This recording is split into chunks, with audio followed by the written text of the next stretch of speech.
bagaimana hubungan dengan anak saya yang sekolah pesantren?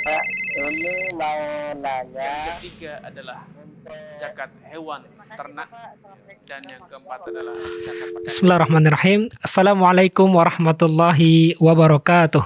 Alhamdulillahirabbil alamin hamdan katsiran thayyiban mubarakan fih kama yuhibbu rabbuna wa yardah. Wassalatu wassalamu ala Rasulillah wa ala alihi washabihi wa man walah. Ikhwatal iman, pemirsa Fatwa TV rahimani wa rahimakumullah. Ahlan wassalan wa marhaban bikum. Kembali kita bersyukur kepada Allah Subhanahu wa taala yang mempertemukan kita kembali di program live interaktif Bekal Muslim Fatwa TV dengan tema fikih jual beli dan muamalah kontemporer lainnya bersama guru kita Al-Ustadz Dr. Muhammad Arifin Badri MA Hafizahullah Ta'ala. Kemudian salam dan salam sungguh curahkan kepada Nabi kita yang mulia, Rasul tercinta Nabi Muhammad SAW, juga kepada keluarga beliau, para sahabat beliau, serta orang-orang yang istiqomah di atas sunnah beliau hingga akhir zaman. Allahumma sholli ala Muhammad wa ala ali Muhammad. Ikhwatal iman, pemirsa Fatwa TV rahimani wa rahimakumullah. Alhamdulillah beliau telah hadir bersama kita. Pemateri kita pada kesempatan ini Al-Ustadz Dr. Muhammad Arifin Badri MA Hafizahullah Ta'ala yang merupakan wakil merangkap anggota Dewan Fatwa Perhimpunan Al-Irsyad, dan mari kita sapa beliau. Assalamualaikum Ustaz. Waalaikumsalam warahmatullahi wabarakatuh. Tampil beda kita. Kita harus ngikut pemerintah Ustaz ya. Betul. Jaga kesehatan Ustaz ya. Dan ini menjadi teladan bagi para pemirsa bahwa memang itulah fakta saat ini.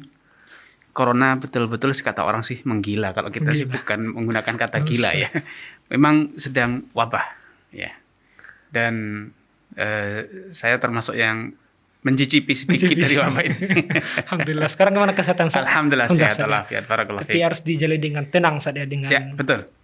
Betul, itu pesan kita kepada para pemirsa bahwa apapun yang terjadi kita harus menerimanya dengan lapang dada, ridho, karena itu adalah bagian dari suratan takdir Allah Subhanahu wa taala. Dan itu akan berlalu itu saja. Dan semuanya akan berlalu. Semuanya akan berlalu. Sehat keluarga, sehat semua saja. Alhamdulillah. Dan juga kita doakan para pemirsa Ustaz semoga dalam keadaan baik dan Allah Subhanahu wa taala. Baik, sebagaimana biasa Ustaz di pembukaan kita minta berupa nasihat Ustaz. Faltafadhal mazkura ma'jura. Baik, barakallahu fiik. Barakallah. Alhamdulillah, salatu wassalamu ala Rasulillah wa ala alihi wa ashabihi wa man wala ba'du. Kaum muslimin, pemirsa Fatwa TV dan penyimak radio dimanapun Anda berada. Pada kesempatan sore yang berbahagia ini, saya ingin mengajak Anda untuk hidup dengan fakta bahwa kita adalah hamba Allah Subhanahu wa taala. Masya Allahu kana ma lam yasha lam yakun. Apapun yang Allah telah kehendaki, itulah yang pasti akan terjadi. Dan apapun yang tidak Allah kehendaki, maka itu tidak akan pernah terjadi. Dalam kaitannya dengan fakta yang sekarang sedang terjadi bahwa wabah belum berakhir dan wabah justru semakin merajalela. Saya mengajak Anda sekalian untuk betul-betul berserah diri kepada Allah Subhanahu wa taala. Tidak perlu kita menoleh ke belakang. Dan juga tidak perlu kita dihantui oleh hari esok. Lakukanlah apa yang bisa Anda lakukan, upaya ikhtiar yang bisa Anda lakukan, mentaati protokol kesehatan yang sudah dijelaskan oleh para tenaga medis, tetapi tidak sepatutnya juga Anda hanyut dalam kekhawatiran. Karena kekhawatiran itu hanya akan mendatangkan kondisi yang buruk, kondisi psikologi yang buruk. Rasulullah SAW telah mengajarkan kepada kita untuk bisa hidup realistis, hidup dengan kondisi yang ada pada hari ini, bukan kondisi yang telah lalu, apalagi kondisi yang belum datang. Sehingga kita betul-betul hidup realistis. Allah Subhanahu wa taala, Rasulullah bersabda, "Ihris 'ala ma yanfa'uk." Hendaknya engkau terus berusaha untuk mendapatkan apa yang berguna bagi dirimu. Jangan pernah lemah, jangan pernah merasa gagal, jangan pernah merasa peluang itu telah tertutup, tidak. Semua peluang itu masih terbuka. Kita harus optimis. Menyongsong, mengejar apa yang kita yakini itu berguna bagi diri kita. Wala ta'jaz. Dan jangan sekali-kali kita merasa lemah. Karena keberhasilan kita, karunia yang Allah berikan kepada itu bukan bergantung dengan kekuatan, bukan bergantung dengan fasilitas, tetapi betul-betul bergantung kepada izin Allah Subhanahu wa taala. Kalau Allah kehendaki, ma yaftahillahu min rahmatin, kemurahan Allah apapun yang telah Allah bukakan pintunya, fala mumsikalahu min ba'di. Tidak ada yang bisa menghentikannya.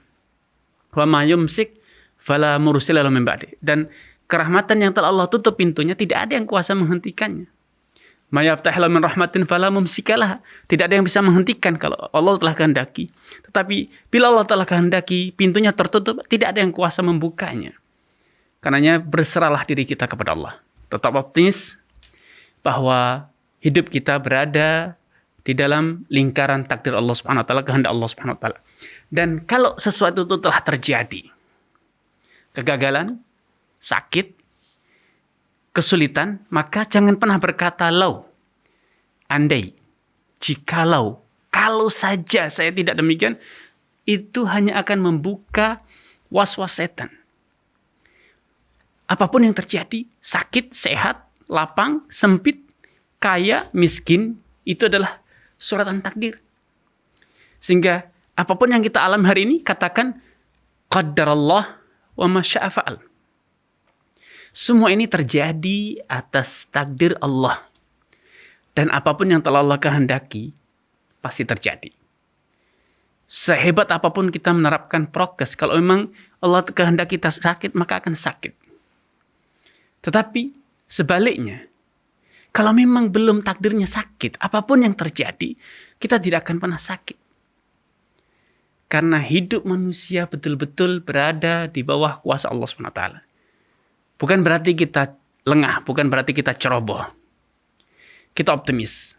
Kita betul-betul berserah diri kepada Allah dengan tetap menjalankan usaha yang bisa kita lakukan tanpa perlu kita terjerembab dalam kondisi horor, dalam kondisi paranoid, dalam kondisi fobia, atau dalam kondisi trauma yang menjadikan kita melakukan tindakan-tindakan yang di luar koridor syariat. Tetaplah optimis. Kalaupun harus mati, maka matinya kita itu bukan karena kebetulan. Yaitulah suratan takdir. Kalaupun sembuhnya itu juga bukan karena usaha kita, kehebatan kita. Tetapi memang telah Allah takdirkan kita sembuh. Kalaupun kita terpapar, maka terpaparnya itu juga bagian dari takdir.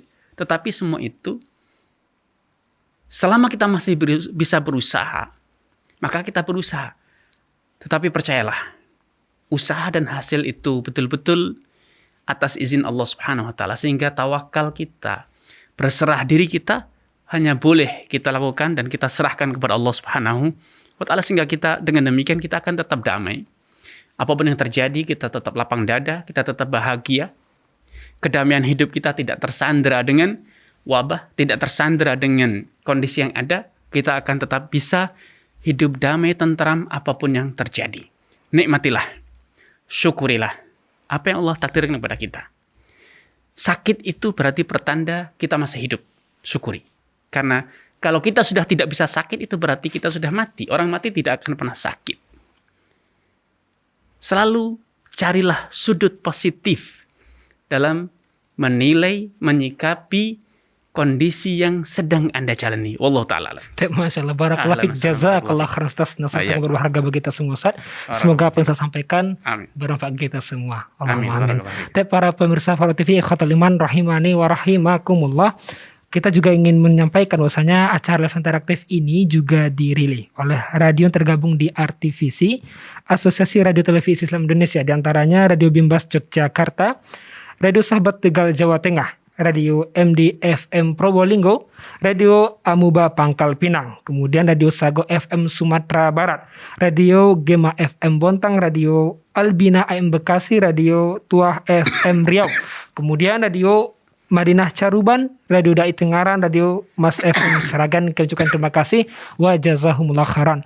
Dan untuk berpartisipasi para pemirsa dan juga para pendengar di mana saja berada di 0331 5446087 0331 5446087. Baik, kita bacakan soal pertama pada kesempatan ini dari Bapak Edwina di Jawa Tengah. Edwina. Assalamualaikum Ustaz, saya mengambil pekerjaan sebagai staf keuangan di perusahaan dagang peralatan masak. Ya. dengan pemilik perusahaan non-muslim. Permasalahannya, pada waktu mendekati hari raya mereka, perusahaan membuka penjualan paket atau bingkisan hari raya. Namun selama 2 bulan yang lain tidak ada. Bulan-bulan yang lain tidak ada jenis paket tersebut dan penjualan normal sebagaimana umumnya. Apakah dengan saya ikut memproses transaksi di hari raya tersebut, saya terlibat tindakan yang haram dan bagaimana status gaji saya, Ustaz? Baik. Barakallahu fiik wa athabakumullah kepada Bapak Edwina ya. Sahih. Semoga Allah SWT menampakkan taufik dari kepada Anda, keluarga dan juga seluruh pemirsa Fatwa TV dan penyimak dimanapun Anda berada. Keputusan membuat promo tersebut itu bukan kewenangan Anda. Sehingga ketika Anda bekerja menjual produk yang halal, menjalankan strategi promosi yang sudah ditetapkan oleh perusahaan, maka itu sekali lagi bukan tanggung jawab Anda. Anda hanya pelaksana, Anda hanya menjalankan apa yang telah diputuskan, ya. Dan momentum perayaan tersebut, niat untuk merayakannya bukan Anda yang meniatkannya, mereka, pemilik perusahaan ataupun toko Anda. Sedangkan Anda sama sekali tidak memiliki niat untuk merayakan, untuk ikut merayakan. Anda hanya menjalankan kebijakan untuk menurunkan harga, memberikan potongan, promosi, yang itu adalah strategi marketing semata. Masalah niat mengaitkan promosi tersebut dengan momentum perayaan mereka, itu tidak ada pada diri Anda, itu ada pada diri pemilik yang notabene mereka adalah non-muslim. Sehingga tanggung jawab itu ada di tangan mereka. Tanggung jawab itu di tangan mereka, sedangkan Anda sebagai karyawan hanya menjalankan strategi marketing. Dan sekali lagi, Anda tidak boleh memiliki niat bahwa ini dalam rangka merayakan, dalam rangka menghormati, dalam rangka merestui praktek-praktek ibadah mereka ataupun simbol-simbol agama mereka. Anda hanya memanfaatkan momentum, bahwa pada momentum ini seperti halnya ketika awal tahun, kemudian momentum masuk sekolah, momentum yang lainnya yang itu adalah momentum bisnis. Sehingga Anda memandangnya dari sudut momentum bisnisnya, bukan dari momentum ibadahnya. Allah Ta'ala alam. Barakallahu fiik. Jazakallah khairan atas jawaban penjelasannya. Demikian yang bertanya, semoga bisa dipahami. Baik, berikutnya kita bacakan dari hamba Allah di Banten, Kota Tangerang, Ustaz. Ya. Ustaz, apa hukumnya memberikan donasi secara daring atau transfer, di mana ada pemberitahuan untuk mengirimkan konfirmasi berupa nama, asal, bahkan hingga nominal donasi. Sedangkan pemberi donasi merasa takut hal tersebut dapat menjadi riya. Meskipun perihal tata cara donasi tersebut merupakan salah satu bentuk amalan sembunyi-sembunyi yang sangat baik untuk mengharap ridhonya, Ustaz. Dari saudara? Hamba Allah. Baik, barakallahu fiik wa athabakumullah kepada penanya. Semoga Allah SWT menampakkan taufik dari kepada Anda, keluarga dan juga seluruh pemirsa dan penyimak dimanapun Anda berada.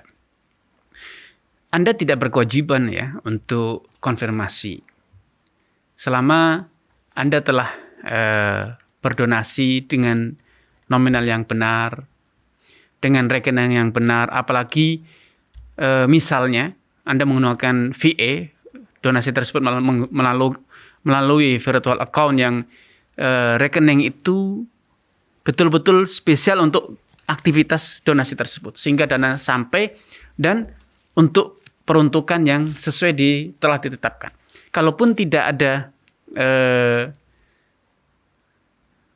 tidak menggunakan VA, virtual account, Anda bisa mentransfer mungkin dengan kode unik. Ya, seringkali di akhir donasi bubuhkan angka misalnya unik 1 atau 5 atau yang sejenis. Kalaupun memang Anda perlu untuk konfirmasi, Anda tidak perlu menyebut nama Anda. Cukup dari hamba Allah, sebagaimana Anda melakukan hal ini ketika Anda mengirimkan pertanyaan ini. Dari hamba Allah, misalnya di Semarang, di Jakarta, di Bandung, atau di tempat lainnya, Anda tidak perlu menyebut nama karena memang Anda tidak berkepentingan hal itu. Wallahu ta'ala. Barakallahu fiik. Jazakallah khairan atas jawaban penjelasannya. Demikian yang bertanya, semoga bisa dipahami. Kita bacakan soal berikutnya, Ustaz. Ini dari Ibu Marti Suida di Sumatera Selatan, Kabupaten Oku. Ustaz, saya mendapat pertanyaan dari ibu-ibu demikian. Apa hukum atau bolehkah membeli kendaraan hasil sitaan leasing karena harganya yang murah? Mohon penjelasannya, Ustaz. Baik, barakallahu fiik wa ta'ala kepada Ibu Suida atas kebersamaannya. Semoga Allah Subhanahu wa taala menampakkan taufik kepada Ibu Swida di Sumatera Selatan ya. Untuk membeli produk atau membeli barang yang disita oleh, bisa jadi oleh bank, bisa jadi oleh koperasi atau yang lainnya, maka itu adalah satu hal yang sah secara hukum syariat. Karena memang barang tersebut secara hukum telah dijadikan sebagai agunan, jaminan atas piutang pemiliknya, atas hutang pemiliknya yang ketika jatuh tempo yang pihak yang berhutang terbukti gagal bayar. Sehingga hak dari kreditur yang menghutangi, baik itu koperasi atau pegadaian atau bank atau yang lainnya, untuk mendapatkan pembayaran. Ya, urusan hutangnya itu berbunga, kredit berbunga, maka itu tanggung jawab perusahaan yang misalnya bank ataupun koperasi dan yang berhutang. Anda hanya membeli. Sehingga ketika Anda bisa mendapatkan barang tersebut dengan harga yang jauh murah dibanding harga pasaran misalnya, karena memang tidak banyak yang ikut dalam praktek lelang tersebut, sehingga peminatnya sedikit, yang ikut lelang sedikit, akhirnya Anda mendapatkan harga yang betul-betul minimal, dan biasanya harganya itu hanya sebesar nominal sisa tagihan. Ya, sehingga betul-betul harganya sangat murah. Maka insya Allah tidak masalah. Dosa riba itu bukan tanggung jawab Anda, itu tanggung jawab pemilik barang yang telah mengagunkan barang tersebut pada akad utang piutang mereka. Wallahu ta'ala. Barakallahu fiik, terima kasih jazakallah khairan atas jawab penjelasannya. Demikian yang bertanya, semoga bisa dipahami. Berikutnya kita sudah tersambung kepada penelpon. Kita coba sapa. Assalamualaikum Fatwa TV. Assalamualaikum. Waalaikumsalam warahmatullahi wabarakatuh. Bersama siapa di mana? Dari hamba Allah Pak di Serang, Banten. Silakan. Ya, silakan Ibu. Saya mau nanya Pak Ustaz, kalau seandainya zakat saya jatuh temponya tuh misalkan di bulan Ramadan untuk tahun depan, yang tahun kemarin kan sudah. Ya. Banyak yang kondisi seperti ini, banyak orang yang sangat membutuhkan gitu untuk biaya rumah yang ternyata kondisinya tidak. Nah, kalau bisa zakatnya untuk kondisi-kondisi seperti itu gimana ya Pak? Baik, sudah cukup Ibu? Boleh tanya satu lagi Pak Ustaz? Silakan. Yang kedua, kita sebagai dokter gitu ya Pak ya, untuk kondisi ini dengan kondisi COVID yang semakin tinggi ini, kita tiap hari harus operasi pasien-pasien COVID. Kita sudah berusaha untuk menjaga protokol kesehatan, untuk berdoa pagi sore ataupun di saat sholat kita itu. Dengan tiap hari teman sejawat kita yang meninggal, yang masih muda tanpa komorbid gitu. Jadi kadang-kadang kita jadi takut juga gitu ya Pak Ustadz ya. Nah, cara kita untuk membuat kita lebih percaya diri lagi gitu Pak, dan kita lebih pasrah lagi. Terima kasih Pak. Baik, barakallahu fiik. Baik, barakallahu fiik kepada Ibu yang telah bertanya dari Banten ya. Semoga Allah SWT menampakkan taufik kepada Ibu dan juga kepada keluarga serta seluruh pemirsa dan penyimak dimanapun Anda berada. Kalau memang ada kebutuhan dari saudara kita, kerabat kita, tetangga kita, atau orang di sekitar kita yang memang dalam kondisi emergensi ya, sedangkan kita tidak mampu atau belum berkenan, belum terbuka hati untuk bersedekah sosial atau sedekah sunnah, maka bukan kewajiban kita untuk menolongnya kalau memang kita merasa belum mampu. Adapun menyegerakan zakat sebelum jatuh temponya, sebelum waktunya, maka secara hukum itu tidak sah. Karena zakat itu seperti ibadah sholat, seperti ibadah puasa. Siapapun yang berpuasa atau sholat sebelum waktunya, maka itu tidak sah.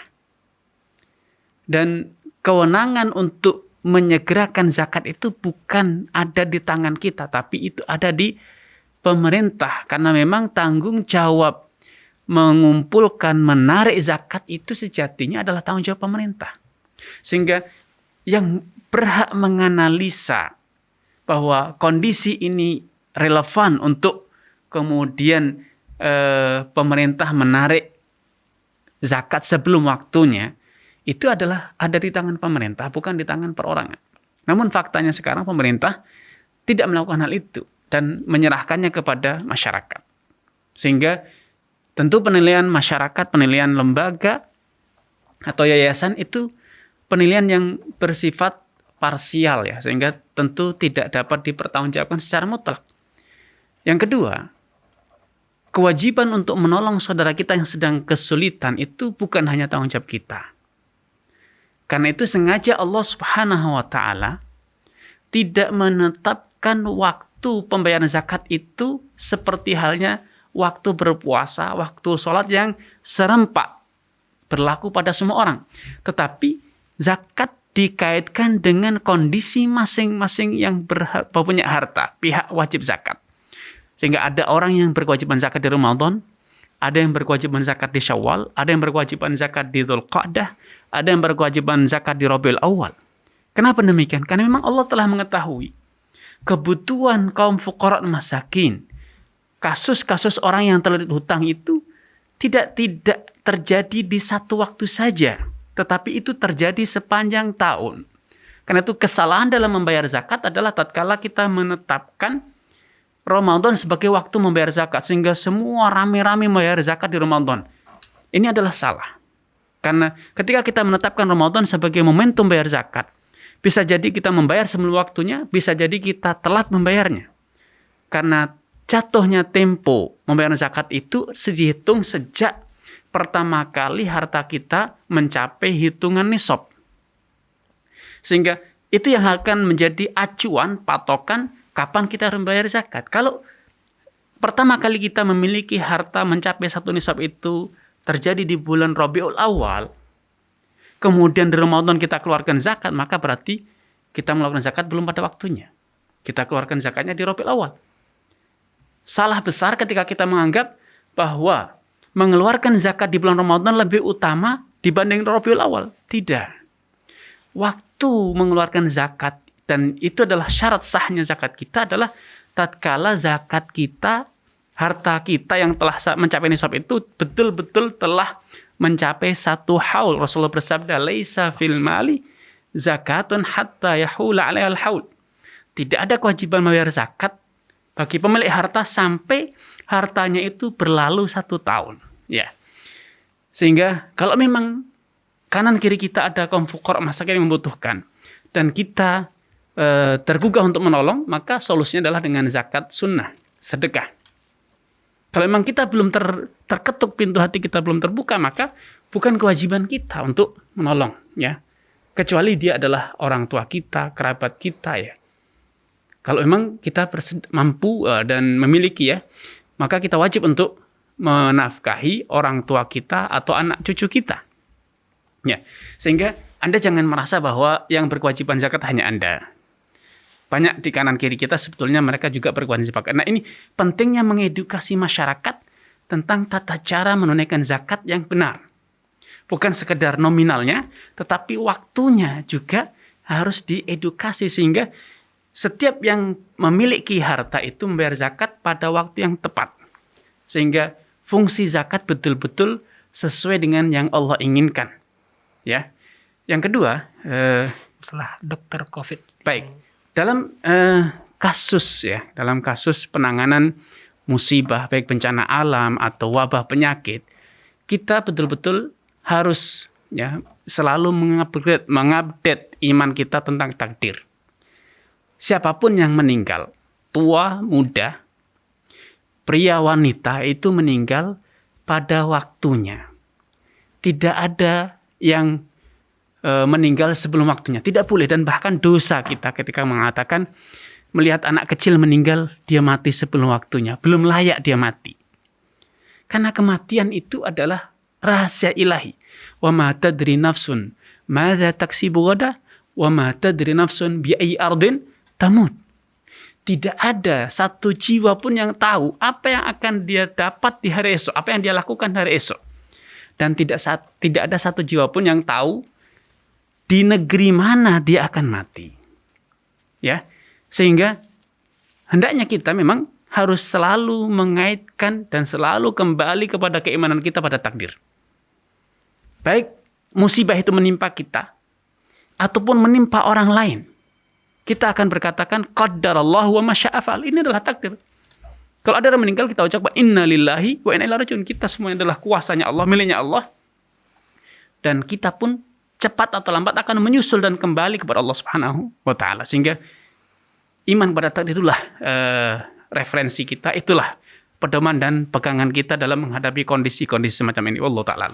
Barakallahu fiik, jazakallah khairan. Berarti walaupun COVID kita akan mati juga gitu saja. Iya, betul. Dengan atau tanpa COVID, kita semuanya akan mati. Barakallahu nafsin ta'iqatul maut. Setiap jiwa pasti akan mati. Namun kita berharap semoga husnul khatimah kita meninggal saja. Betul. Iya. Barakallahu fiik. Jazakallah khairan. Saat demikian yang bertanya Ibu di Serang ya, Banten, semoga bisa dipahami. Baik, kita coba bacakan soal berikutnya Ustaz. Sambil nunggu telepon yang masuk, juga kita mengajak pemirsa terlebih dahulu untuk bertanya langsung di 0331 544087. 0331 544087. Baik, soalnya adalah Ustaz dari Ibu Dika Ferawati di Sumatera Selatan, Kota Palembang. Ustadz, apa hukum memajang poster model rambut mengingat suami Ana membuka jasa pangkas rambut? Apakah boleh jika kami majang poster tersebut apabila muka dari model yang ada di poster sudah ditutupin menyeluruh atau dicoret hingga menyisakan rambut saja? Dan bagaimana hukum memperbaiki pakaian wanita, baju atau celana yang tidak syar'i dan digunakan oleh yang punya untuk di luar rumah? Sebab kadang ada yang datang minta permak padahal kami tahu pakaian tersebut haram digunakan di luar rumah. Baik. Barakallahu fiik dari Ibu Dika ya. Barakallahu fiik kepada Ibu Dika. Semoga Allah SWT menampakkan taufik kepada Ibu Dika, keluarga dan juga seluruh pemirsa dan penyimak dimanapun Anda berada.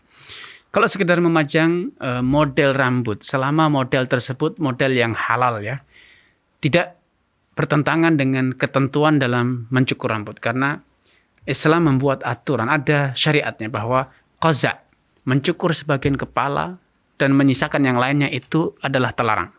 Ya, makanya selama modelnya itu wajar, tidak ada unsur qaza, maka halal. Baik dipajang ataupun tidak.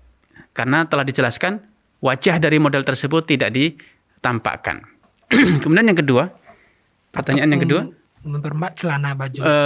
Mempermak atau memperbaiki pakaian yang tidak syar'i dan kita tahu bahwa itu akan digunakan untuk di luar rumah. Ya, karena memang itu pakaian luar rumah atau pakaian pesta yang kemungkinan besar digunakan, maka itu tidak boleh karena termasuk ta'awun dalam perbuatan dosa.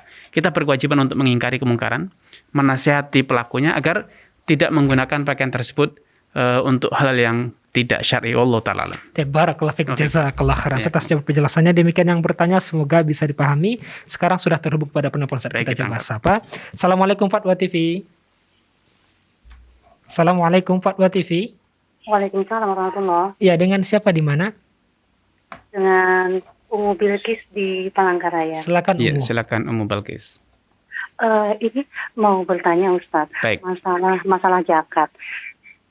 Zakat itu nisabnya saya gini aja. Saya memiliki uang sebesar kurang lebih 170 juta. Ya.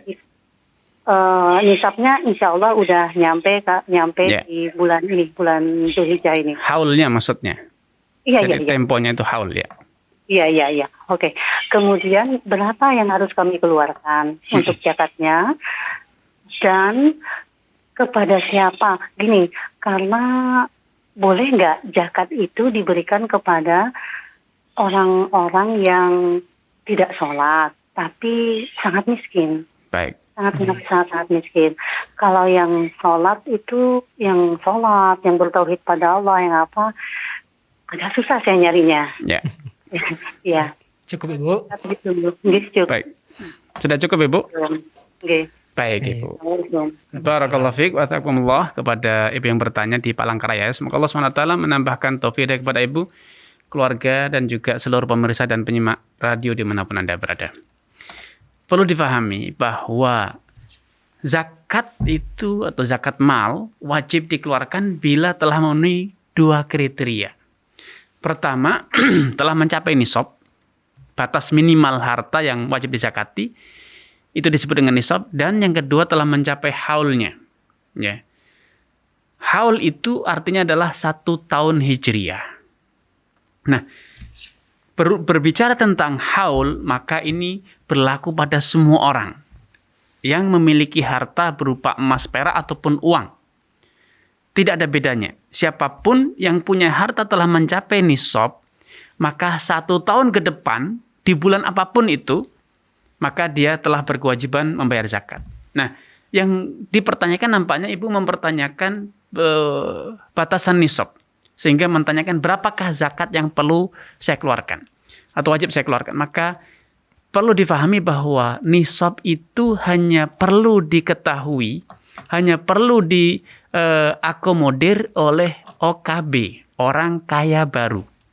Yang baru masa transisi dari level miskin berpindah menjadi level kaya. Adapun orang yang hartanya sudah ratusan juta, melangkah dari 100 juta, maka itu sudah boleh dikatakan OKL, orang kaya lama, yang pasti berkewajiban zakat. Sehingga sederhana, kalikan 2,5% harta yang dimiliki, berapapun tadi angkanya, 170 juta tadi misalnya, kalikan 2,5%, hasilnya itu adalah zakat yang harus dikeluarkan.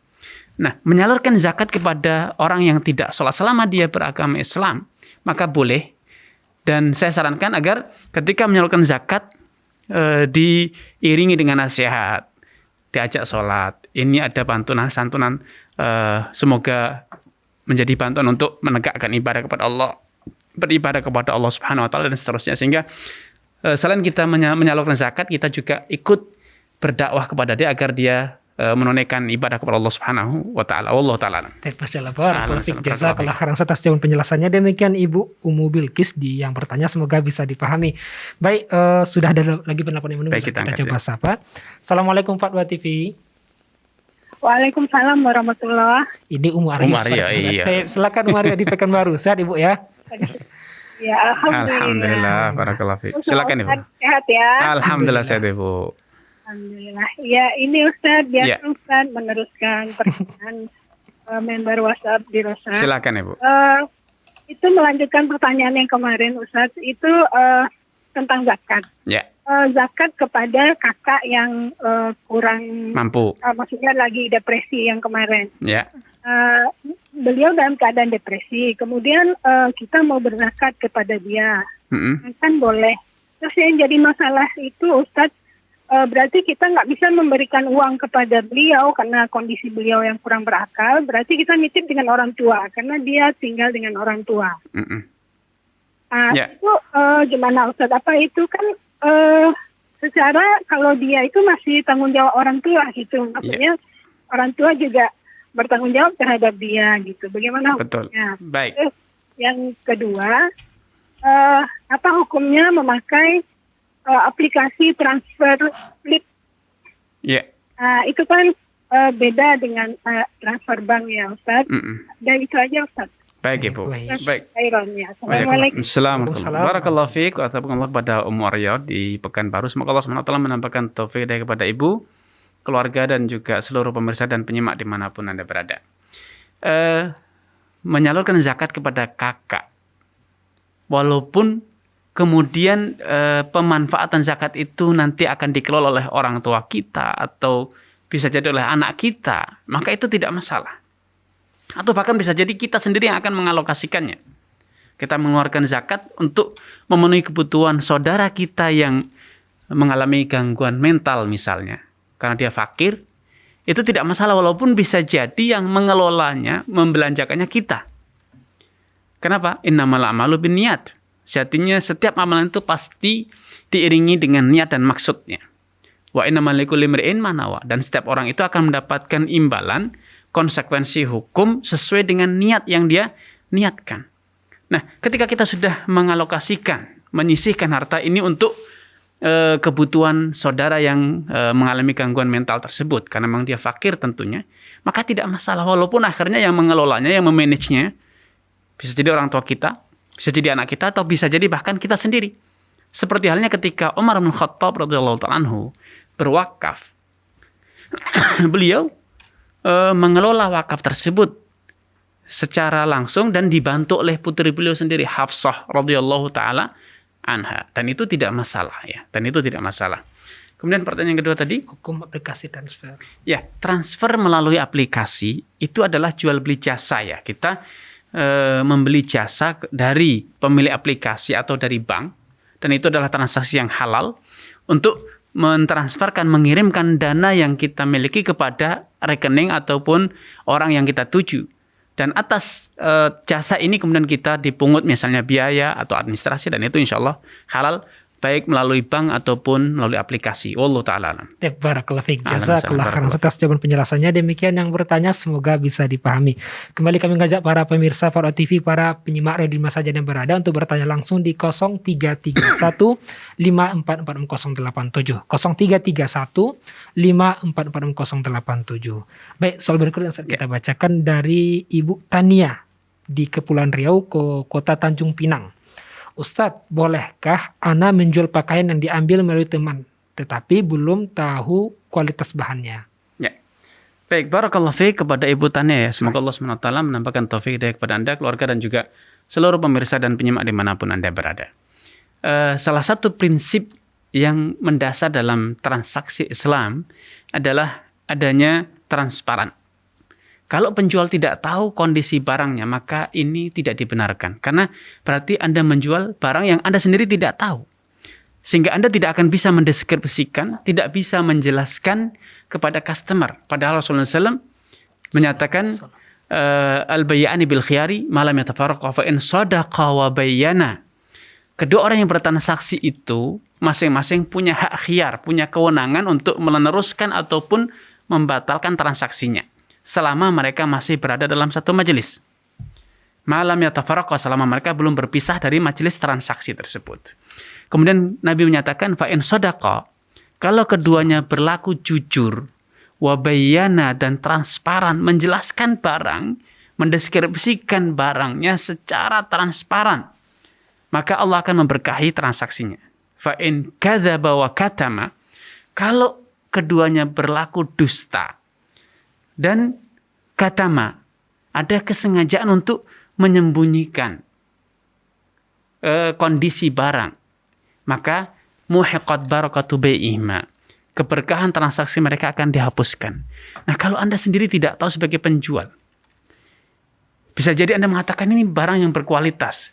Ketika Anda ditanya kualitasnya seperti apa, Anda mengatakan saya juga sendiri belum tahu, maka ini berarti Anda akan terjatuh dalam transaksi yang menyimpang. Karena Anda tidak mampu menjalankan kewajiban sebagai seorang penjual, yaitu mendeskripsikan, menjelaskan kualitas barang. Allah Ta'ala. Barakallahu fiik. Jazakallah khairan atas jawaban penjelasannya. Demikian yang bertanya, semoga bisa dipahami. Soal berikutnya dari DKI Jakarta, Ibu Isya Ramadan. Ibu Isya Ramadan. Ibu Isya Ramadan. Ya. Ustadz, Assalamualaikum. Apa hukumnya penghasilan YouTube yang berisi konten game? Sudah. Ustaz. Baik, barakallahu fiik kepada Ibu Isya Ramadan ya di Jakarta atas kebersamaannya. Semoga Allah SWT menambahkan taufik hidayah kepada Anda, keluarga, dan juga seluruh pemirsa dan penyimak dimanapun Anda berada. Menjadi seorang YouTuber atau seorang misalnya gamer, itu secara prinsip sejatinya yang mereka lakukan itu adalah jual beli jasa.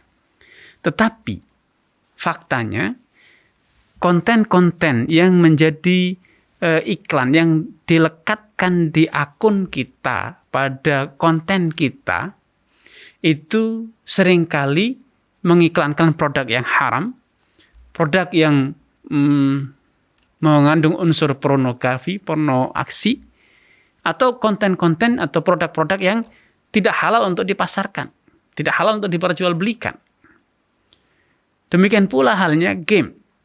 Game itu bermain itu sejatinya prinsipnya halal, tapi faktanya saat ini bermain game itu sudah kelewat batas.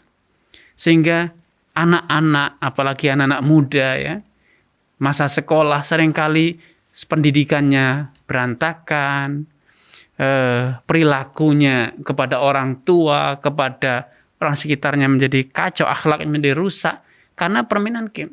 Sehingga tidak diragukan bahwa bermain game itu adalah satu tindakan yang sangat membahayakan pada moralitas anak-anak kita. Sehingga sebisa mungkin orang tua itu membatasi, mengkondisikan agar putra-putranya tidak bermain game.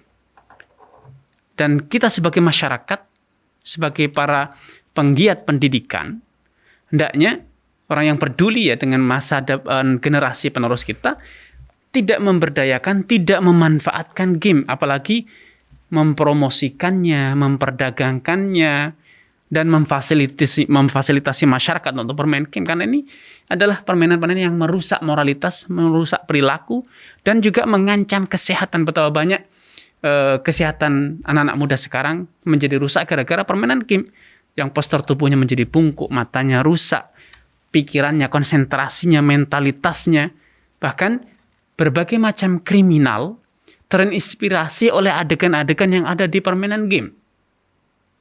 Sehingga siapapun saat ini yang peduli dengan pendidikan pasti merasa resah dengan maraknya game, ya. Sehingga tidak diragukan di sini bahwa penghasilan dari gamer, seorang gamer ataupun orang yang menyewakan game itu termasuk penghasilan yang tidak diberkahi Allah Subhanahu wa ta'ala. Wallahu ta'ala. Terima kasih barakallahu fiik. Jazakallah khairan atas jawaban penjelasannya. Demikian yang bertanya, semoga bisa dipahami. Soal berikutnya kita bacakan dari Bapak Udin di Jawa Tengah, Kabupaten Brebes. Ustadz, Assalamualaikum. Bagaimana hukum barter dengan barang sejenis? Semisal cangkul dengan cangkul, kambing dengan kambing, tetapi salah satunya yang barangnya lebih bagus mendapatkan penambahan uang. Ya. Cukup. Baik. Barakallahu fiik wa athakumullah kepada Bapak Udin di Brebes. Semoga Allah SWT menampakkan taufik kepada Anda, keluarga, dan juga seluruh pemirsa dan penyimak dimanapun Anda berada. Barter barang-barang yang tidak termasuk komoditi riba. Komoditi riba itu makanan pokok, alat transaksi emas, perak, uang, dan kelompok bumbu, ya.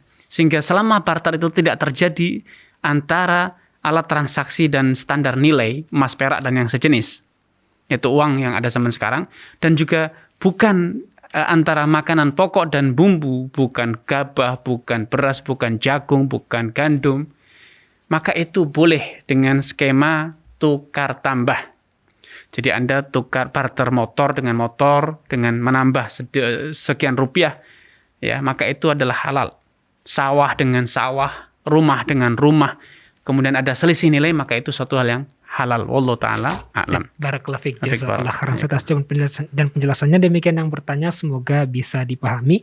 Soal berikutnya dari saudara Andika di Lampung, Ustaz. Andika, ya. Nah, dari Kabupaten Lampung Tengah. Ustadz, izin bertanya. Yang pertama, bagaimana pandangan atau hukum Islam terhadap saham online yang marak di sosial media? Yang kedua, bagaimana syarat atau kriteria jual beli saham syariah online yang diperbolehkan dalam Islam? Baik. Barakallahu fiik wa tabaarakallah kepada saudara Andika di Kota Lampung, ya. Semoga Allah SWT menampakkan taufik kepada Anda, keluarga, dan juga seluruh pemirsa dan penyimak dimanapun Anda berada. Saham itu adalah surat berharga yang membuktikan kepemilikan seseorang atas prosentase tertentu dari sebuah unit usaha. Sehingga ketika Anda memiliki misalnya 1% saham perusahaan A, itu berarti Anda pemilik 1% dari perusahaan tersebut. Saham itu, lembar saham itu bagaikan sertifikat tanah, bagaikan surat kepemilikan kendaraan dan yang sejenis. Hanya saja bedanya, kepemilikan Anda hanya dalam prosentase tertentu saja. Anda bukan pemilik seluruh perusahaan, tetapi Anda hanya memiliki sekian persen dari perusahaan tersebut. Sehingga karena itu adalah surat kepemilikan, maka hukum menjual belikannya saham sangat bergantung dengan perusahaan itu, jenisnya apa, di bidang usahanya apa. Kalau bidang usahanya halal, maka saham itu halal untuk diperjualbelikan. Tetapi ketika saham itu merupakan saham perusahaan yang bergerak di bidang yang haram, produksi produk yang haram, perusahaan khamr, atau perusahaan yang bergerak di bidang riba, saham perbankan misalnya, maka haram untuk memilikinya, haram untuk memperjualbelikannya. Itu yang pertama. Kemudian yang kedua, metode jual beli saham, bagaimana Anda memperjualbelikannya? Karena alih-alih saham, jual beli seekor sapi, jual beli tanah, jual beli rumah, hukumnya tidak serta-merta halal walaupun hukum asalnya halal ya.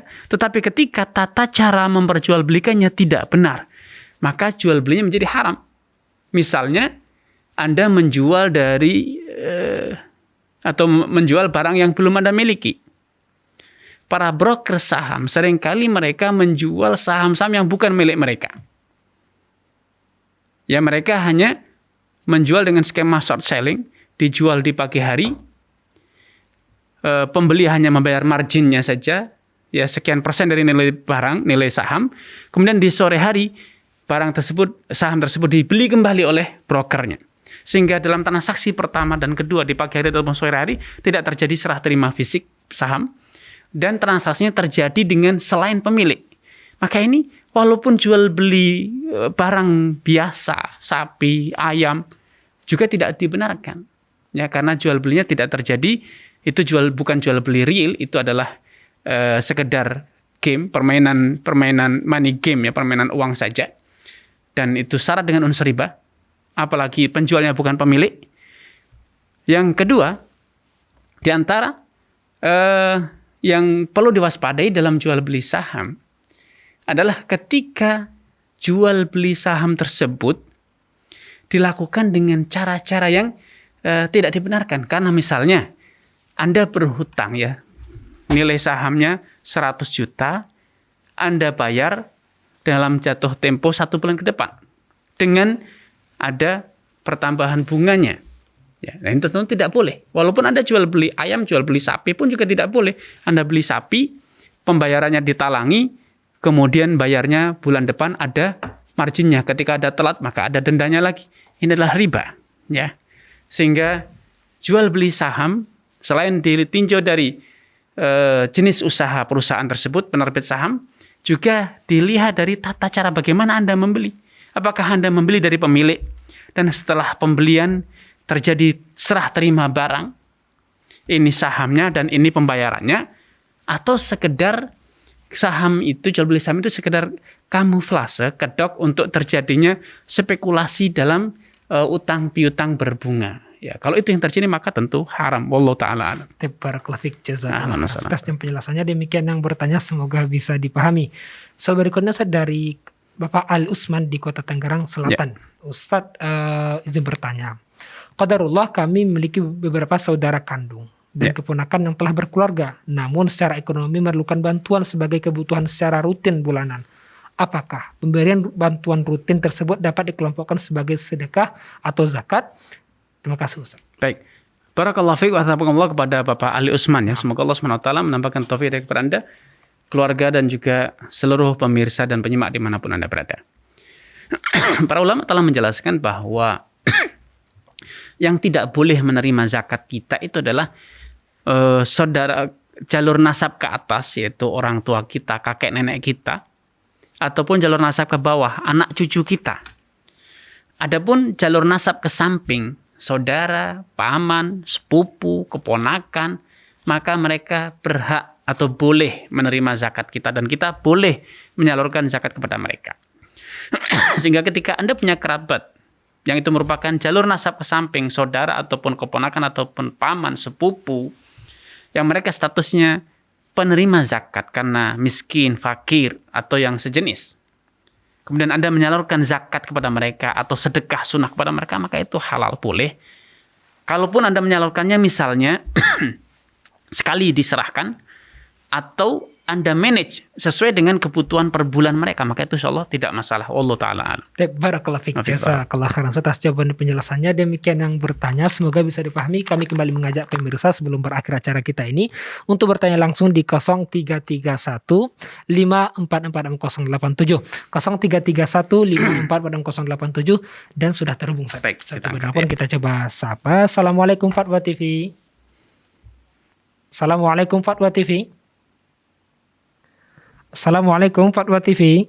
Waalaikumsalam warahmatullahi wabarakatuh. Iya, dengan Ibu siapa di mana? Ana Ummu Faza dari Tangerang. Ya, silakan Ummu. Ini pertanyaan titipan Ustadz. Baik, Ibu. Assalamualaikum Ustadz. Waalaikumsalam warahmatullahi wabarakatuh. Halo Ustadz ya. Alhamdulillah, barakallahu fiik. Silakan Ibu. Jadi gini, anak teman Ana bermain Twitter. Bermain apa? Dan Twitter, Oke.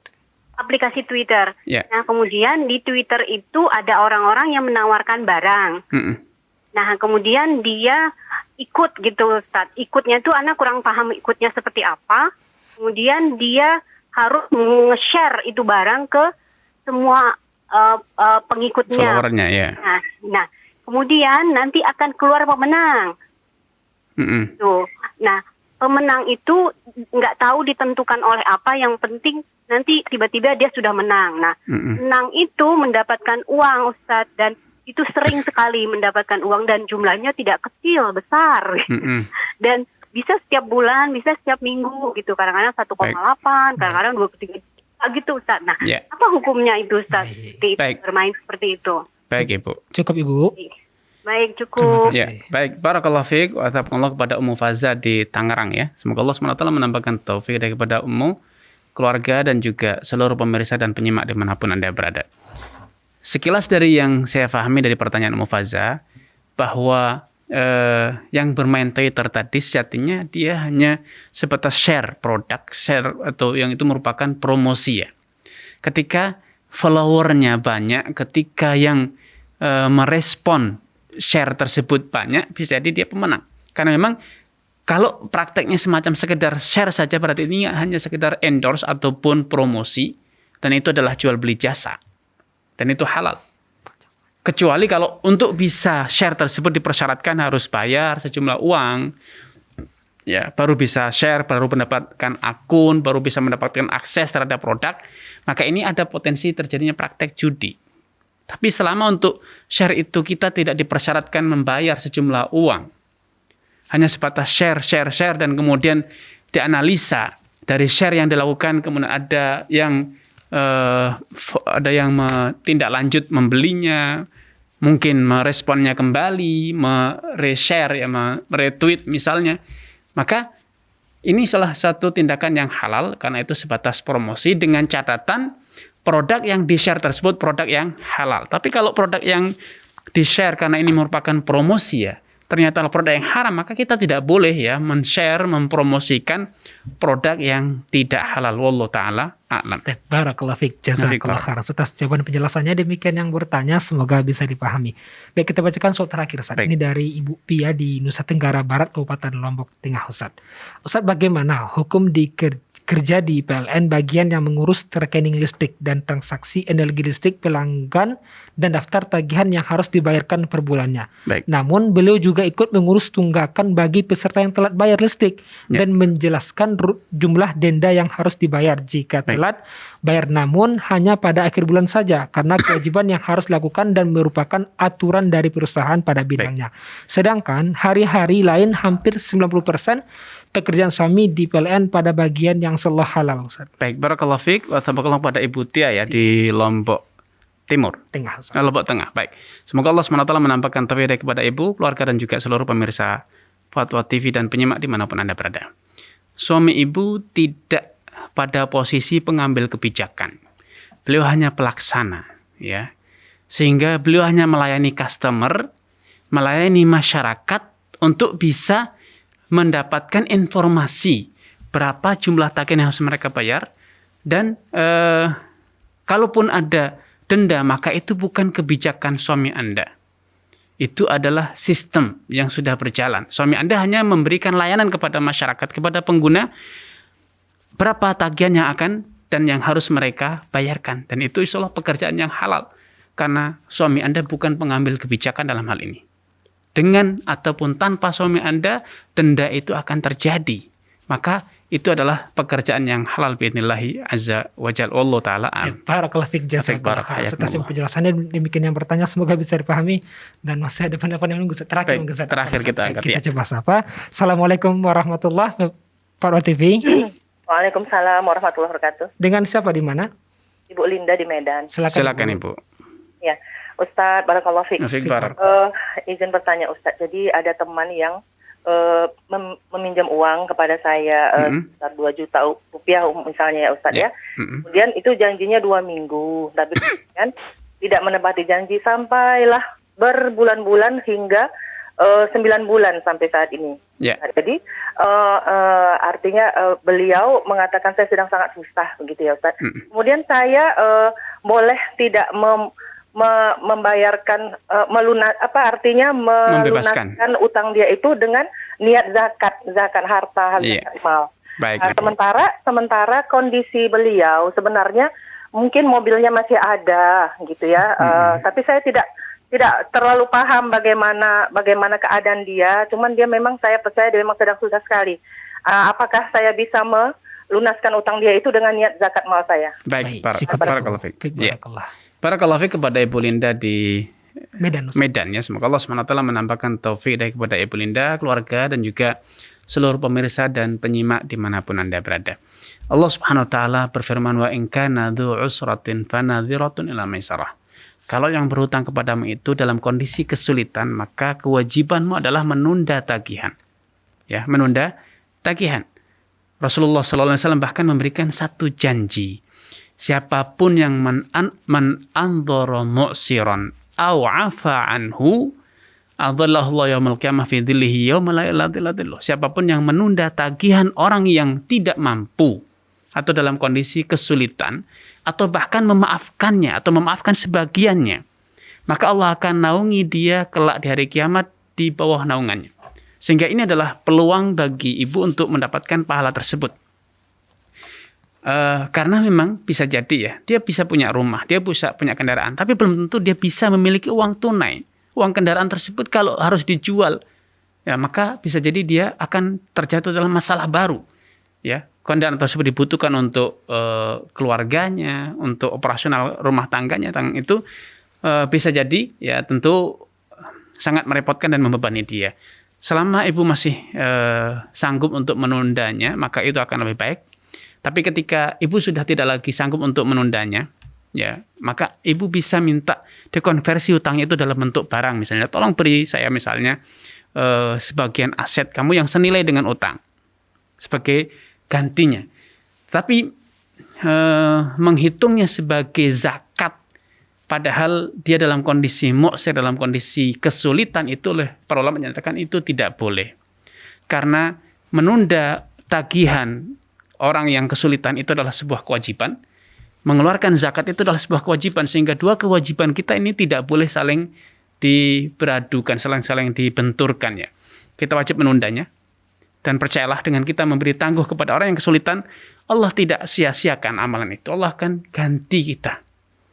Allah akan berikan keberkahan kepada harta kita. Yang kedua, menunaikan zakat itu adalah kewajiban tersendiri. Sehingga dua kewajiban yang harus kita jalankan tanpa harus saling membenturkannya satu dengan yang lainnya. Wallahu ta'ala a'lam. Barakallahu fiik, jazakallahu khairan atas jawaban penjelasannya. Demikian yang bertanya semoga bisa dipahami dan merupakan pertanyaan penutup pada perjumpaan kali ini. Kita rasa jazakallahu khairan atas waktu ilmu. Semoga menjaga Ustaz dan keluarga serta seluruh para pemirsa dan seluruh kaum muslimin yang sedang sakit, semoga Allah segera angkat penyakitnya dan sembuhkan. Amin. Barakallahu fiikum kepada seluruh para pemirsa, dan setelah ini jangan lupa saksikan live interaktif praktis ilmu waris bersama Ustaz Nizar Saad Jabal hafizahullah ta'ala hanya di Fatwa TV. Demikian dapat kami sampaikan pada kesempatan ini, semoga bermanfaat. Syukran jazakumullah khairan atas kebersamaan semua. Mari kita tutup dengan baca doa kafaratul majlis. Subhanaka bihamdika asyhadu an la ilaha illa anta astaghfiruka wa atubu ilaik. Wassalamualaikum warahmatullahi wabarakatuh. Terus bagaimana hubungan dengan anak saya yang sekolah pesantren? Ini mau nanya. Yang ketiga adalah zakat hewan ternak, dan yang keempat adalah zakat perdagangan.